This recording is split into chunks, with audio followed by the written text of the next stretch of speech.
got this cheap Amazon arrow cutter here, made in China. It was about $65. So I've got it assembled. It's not too bad to assemble. You have these little pieces here and these thumb screws.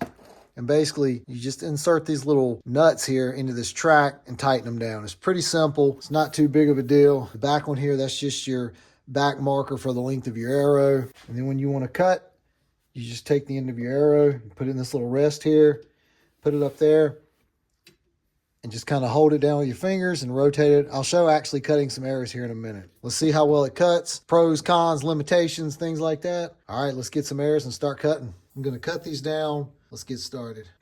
First thing I tried was to make a scoring cut around the arrow, then continue to cut it. I don't think this is the best way though. Which way you decide to cut the arrow, you have to go slow and take your time, or else you'll stall the engine.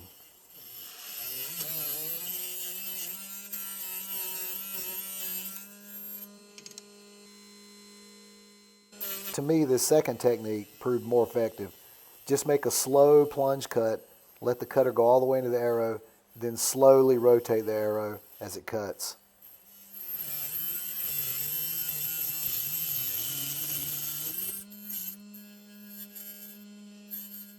That old saying, let the machine do the work, could not be more truer with this little cutter here.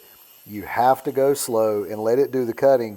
If you try to get too fast at all, it's going to simply stall the engine.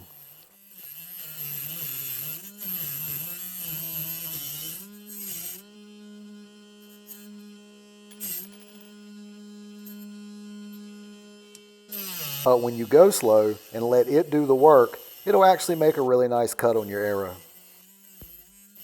Next option price-wise was a cutter that was about $200. And for no more arrows that I'm going to cut, this $65 arrow cutter is going to do the job and it's going to be just fine. As I continued to cut on the arrows, my technique got a little bit better.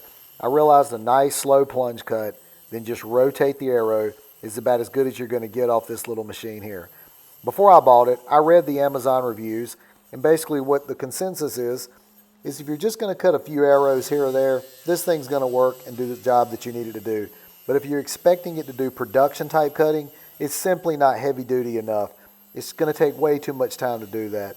But if you understand the limitations of this and what it's really built for, if you're a hobbyist and you only need to cut a few arrows here or there, it's going to be more than sufficient to use. Overall, not a bad arrow cutter for the occasional hobbyist like myself that's only going to cut limited arrows. If you're interested, I'll leave a link in the description. Thank you for watching. Have a good day.